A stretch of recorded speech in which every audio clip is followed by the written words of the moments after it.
Now, from Nebraska's trusted news source, this is Channel 8 News at 5.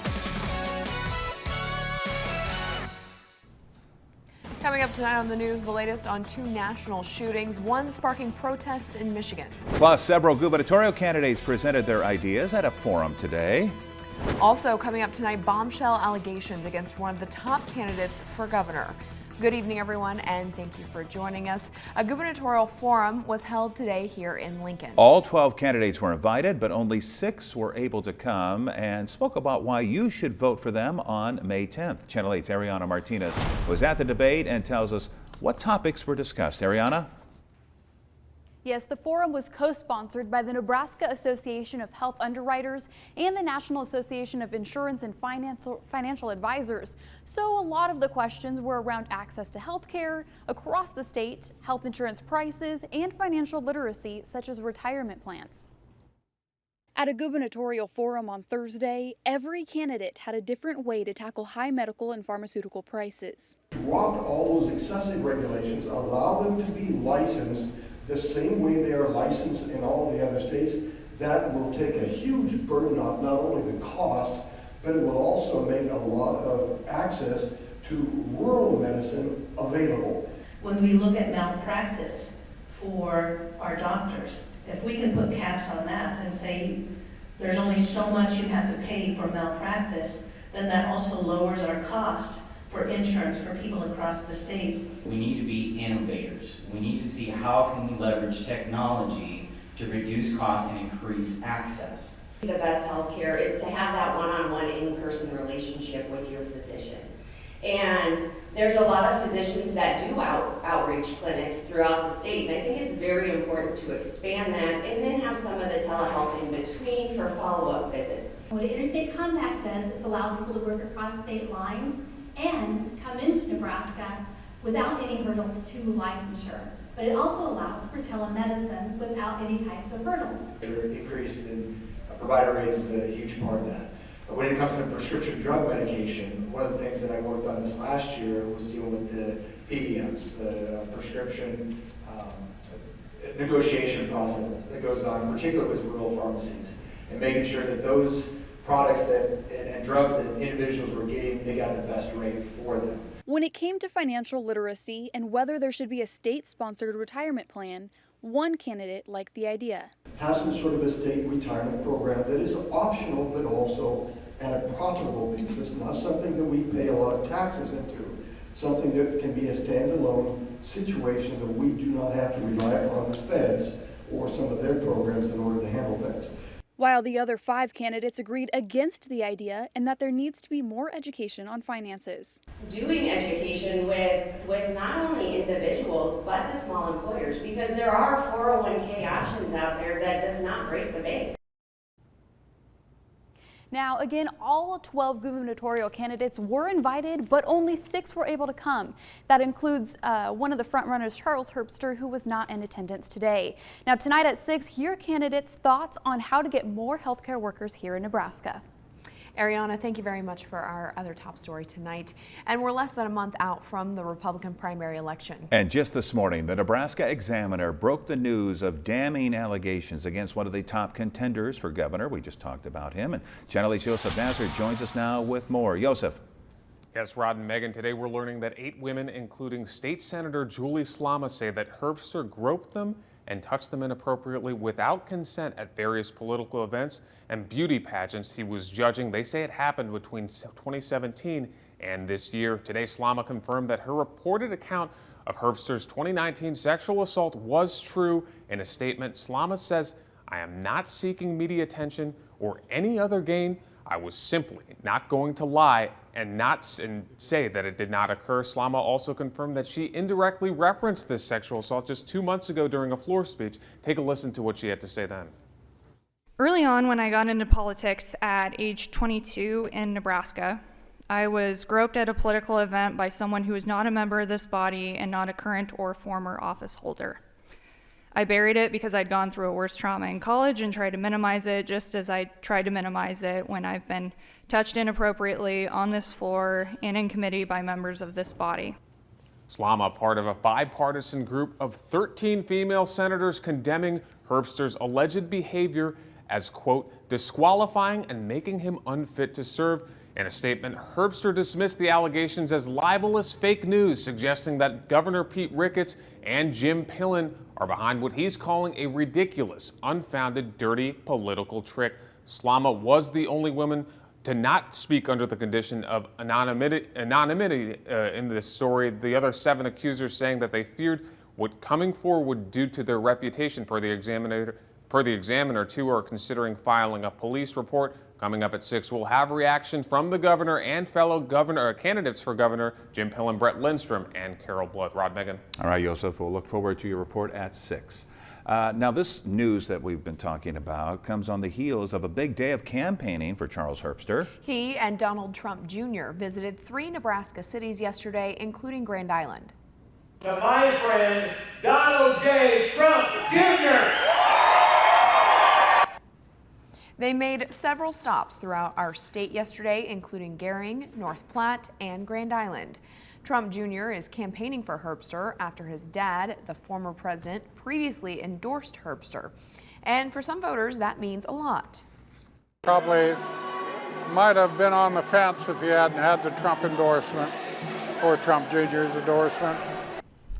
Donald Trump Jr. told the crowd they need to support Herbster because he has no connection to the, quote, swamp in Washington, and he doesn't owe the establishment.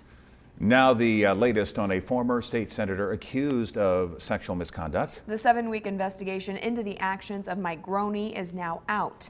Groene resigned after being accused of taking sexually inappropriate photos of a female aide. A legislative panel looking into it called his behavior boorish, brainless, and bizarre, and wholly unprofessional, but not illegal. Groene is now saying he shouldn't have resigned until due process played out. The Nebraska State Patrol is continuing to conduct a parallel investigation looking at more evidence. The FBI is sending a warning to parents and caregivers saying there's been a spike in sextortion of young children. It says adults are posing as young girls to trick young boys into sending sexual photos and videos. Those adults then extort the young boys for money. The FBI in Omaha says it's gotten reports of the scheme as well, in addition to other types of sextortion. The subject on the other end involved with sextortion will make those threats or those demands, and somebody of that age gets very scared, very embarrassed, usually scared because there's going to be some type of punishment from mom and dad, school system, whatever the case may be. And because of that embarrassment, a lot of young people won't come forward to report it. Last year alone, more than 18,000 sextortion complaints were reported here in the U.S. Well, the sun is a little deceiving today. It's beautiful looking, but still a little chilly, John. Yeah, especially compared to where we should be this time of the year. We should typically be in the mid-60s for high temperatures. That wasn't the case today. We only made it up into the middle and upper 50s. And that was after a cold start where temperatures dropped into the upper 20s this morning. You can see from the gone are the blue skies as we look off to the south and west from Southeast Community College. We're starting to see clouds streaming into the area, and these clouds will hang around through the rest of the evening and for part of the overnight hours. We're sitting at our high temperature of the day right now in Lincoln, where it's 58 degrees, 58 in Beatrice. We've hit 60 in Hebron and upper 50s as you head out towards Grand Island and Hastings. The winds, well, it's broken record. They continue to blow out of the west-northwest, blowing at times 30 to as much as 40 miles per hour. We have 41 mile per hour gusts in Lincoln as of 5 o'clock. Satellite imagery showing you the little patch of clouds that we had initially over Lincoln. Look back to the west, you can see that clouds are very spotty, so not everybody's seeing clouds right now. If you're up towards O'Neill, you've got beautiful blue skies out there at this point, but more clouds back out to the west will keep drifting off to the east and passing through the state as we go through the rest of the evening and overnight. For the rest of this evening, 58 degrees by 6 o'clock, 52 degrees by 8, and 47 degrees by 10 o'clock. Another cold night coming our way and cooler temperatures for the rest of the week. We're also taking a look at the weekend, which could include some rain. We'll talk about when that could happen in my Storm Alert Team forecast. All right. Thank you very much, John. In national news now, Frank James, the suspect in the New York City subway attack, is being held without bail. Prosecutors argued that he had means to carry out additional attacks. Meanwhile, James's attorney requests her client undergo psychiatric treatment while in custody. Here's ABC's Aaron Katursky with the latest. Frank James, the suspect in Tuesday's violent rampage on a New York City subway train, made his first appearance in a Brooklyn federal courtroom. He's charged with violating a law that prohibits terrorist and other violent attacks against a mass transportation system. The government will prove, among other things, that James traveled across state lines in order to commit the offense. The assistant U.S. attorney, Sarah Wink, said in court the defendant's attack was premeditated, it was carefully planned, and it caused terror among the victims and our entire city. Initial press and police reports in cases like this one are often inaccurate. Mr. James is entitled to a fair trial, and we will ensure that he receives one. Authorities said James boarded the Manhattan-bound N train during the morning commute, detonated 2 smoke grenades, and began shooting. In the chaos that followed, police said James simply boarded the next train and emerged from the subway 1 stop later. From there, he disappeared into the crowded city. The 62-year-old was taken into custody Wednesday after an intense multi-state manhunt. We used every resource at our disposal to gather and process significant evidence that directly links Mr. James to the shooting. On Wednesday, he effectively turned himself in, calling the NYPD and saying, "I think you're looking for me." James is now behind bars, but the investigation is still underway. They want to be certain they have every bit of evidence, conclusive evidence, that Frank James is the man who did this. And they want to be absolutely certain that no one else is involved. So it's a very active investigation. Police are still trying to establish a motive, poring over social media posts, including one the day before the shooting that said, "I wanted to kill people. I wanted to watch people die." Aaron Katursky, ABC News at Brooklyn Federal Court. And coming up next, growing calls for justice in Grand Rapids. As demonstrators demand the arrest and termination of the officer involved in a fatal shooting. Details next.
Now to the investigation into a deadly police shooting that happened in Michigan. Overnight, protests growing after several videos, including police body camera, were released. ABC's Morgan Norwood has the latest. Growing calls for justice as demonstrators in Grand Rapids demand the arrest and termination of the still unnamed police officer who shot 26-year-old Patrick Lyoya. His mother and father. Standing side by side with Lyoya's family attorney Ben Crump calling the shooting excessive use of force. You see a police officer escalate a minor traffic stop into a deadly execution. Dashcam, police body camera, and cell phone video released Wednesday by law enforcement capturing the deadly encounter on April 4th. No. Stop. Put your hands right. Authorities say the unidentified officer pulled Lyoya over because the plate on the car wasn't registered to the vehicle. It was a traffic stop. Think about it. This wasn't a felony offense. In the video, Lyoya gets out, eventually tries to run. He's also seen fighting and wrestling to get to the officer's taser after it was deployed. After demands for Lyoya to release the taser and to stop fighting, the struggle ends with the officer on top of him, drawing his gun and shooting Lyoya in the head. The body camera at one point stops recording. The test is going to be whether, in the view of a reasonable police officer, whether that deadly force was needed to prevent death or great bodily harm. Lyoya's family says he came to this country from Democratic Republic of the Congo.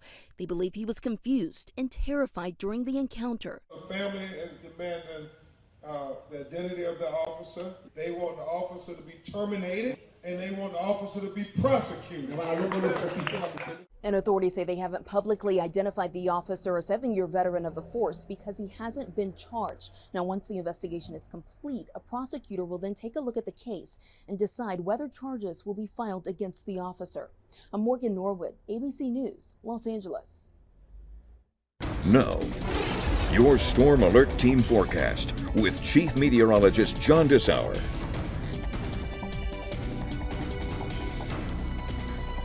Cool temperatures today, lots of sunshine around initially. Now clouds are beginning to stream in for some. This just continues on with our cool April. We're now currently averaging about 1.5 degrees below normal for the month so far, and that was even after we saw temperatures in the 90s 2 days ago. The live view right now from Schoen's Roofing showing you some of the clouds that are beginning to stream in, and we'll show you that also from Honda of Lincoln. Looking off to the northwest, some of the clouds are beginning to move into the area as well. Other spots around the state have got still sunny skies. Temperature-wise, we're at the high of the day, 58 degrees at the airport, 58 at East Campus, 56 degrees on the south side of town along Yankee Hill Road. It's 58 right now in Beatrice, 60 in Hebron. We've got 57 degrees in Aurora and 58 in both Grand Island as well as in Kearney. Now, winds, they're still gusting 35, 40 miles per hour. Once the sun sets, I think we'll notice the winds are dropping down. I don't think we're going to be dealing with a whole lot in the way of winds as we go through the day tomorrow. Now, if you're heading out to the baseball game this evening, BYU versus Nebraska, not looking too bad out there. We'll have some clouds around. Temperatures in the winds will still be windy out there and a little cool for a mid-April day. 56 degrees by 7 o'clock, first pitch at 6:35. 8 o'clock, we'll see a temperature of 52 degrees. Notice the wind's beginning to decrease. Here's visible satellite imagery showing you the clouds that are beginning to stream in. More clouds, especially down towards Hebron and Fairbury right now. And you can see the clouds we were seeing out on the camera there on the west side of Lincoln. More batches of clouds back out to the west, so these will keep moving through to the east.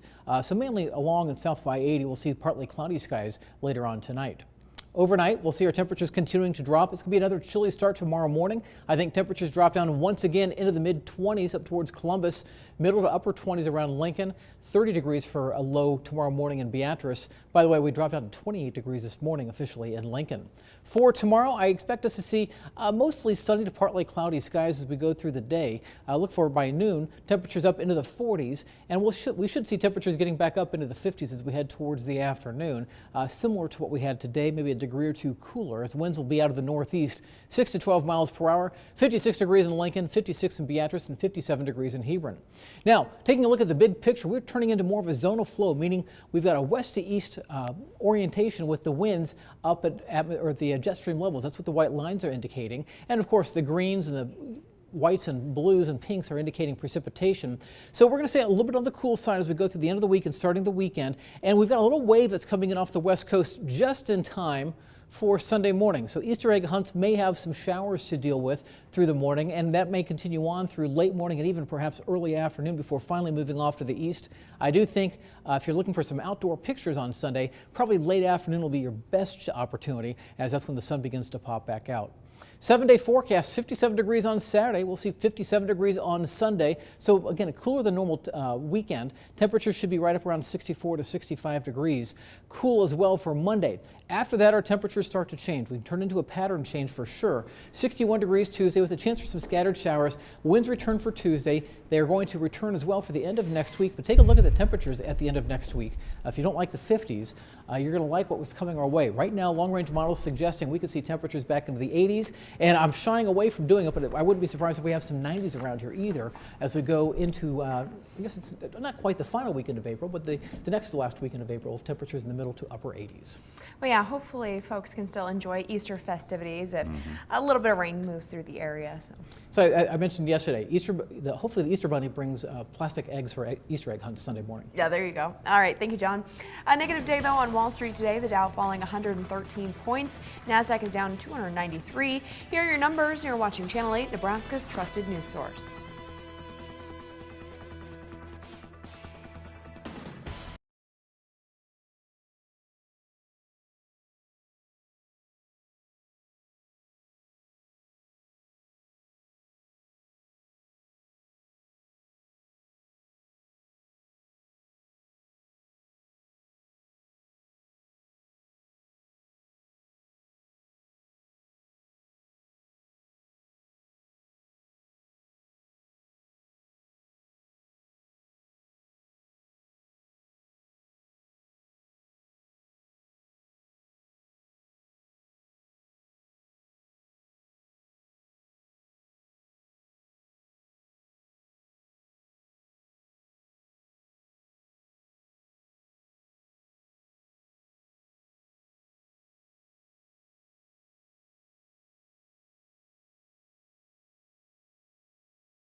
A tussle between a trainer and a dolphin at a Florida aquarium gave spectators more of a show than they bargained for. Here's Jeremy Roth to take a look at this. An otherwise fun and fancy-free afternoon at a trained dolphin show in Florida turned tense when a dolphin appeared to attack a trainer in front of a live audience. It happened during the Flipper show at the Miami Seaquarium. The trainer was in the water when she appeared to be struck forcibly several times before getting out of the pool. A Seaquarium spokesperson says the trainer accidentally scratched the dolphin, leading to the tense underwater encounter. Dolphins are extremely intelligent, and despite their friendly reputations, experts say they can use their snouts as ramming weapons when threatened, even fending off fierce predators like sharks. The trainer did appear visibly dazed after exiting the pool, but the company says both she and the dolphin are recovering well. A Florida woman's car troubles led to a new job, and it was thanks in part to one caring cop. Let me explain. Amber Battle was on her way to a Jacksonville job interview when my engine blew up in the middle of the intersection. So I was steaming, smoking, couldn't get the car back started. I just felt really defeated. Enter Officer Sylvia Mitchell, who came to the rescue, not only giving Battle a ride to the interview, but personally recommending her to the manager. It was like, hey, I need y'all to give this young lady a job. I mean, y'all like talking about, I don't believe she brought the police with her. We all just laughed. It worked. Battle landed the job and a new friend who made sure that even though her engine was blown, her career opportunity was not. For Take a Look at This, I'm Jeremy Roth. Oh, there's good people out there, aren't they? And one of them is John Dishauer, and he joins us now with the final check of the weather. John? When the weather is good, yes. Yes. Sunshine around this afternoon is being replaced by some clouds beginning to move in. You can see it on the visible satellite imagery. If you go north of I-80, you're not seeing a whole lot in the way of any clouds out there. So towards Columbus and O'Neill, seeing clear skies still. For the rest of this evening, we'll keep partly cloudy skies in the forecast. At 8 o'clock, 52, 47 degrees by 10 o'clock tonight. Lows will drop back down into the middle to upper 20s again tomorrow morning, similar to what we had this morning, and temperatures continuing in the 50s for tomorrow afternoon. All right, thank you, John, and thank you all for joining us. World News with David Muir is coming your way next. We'll see you back here at 6 o'clock.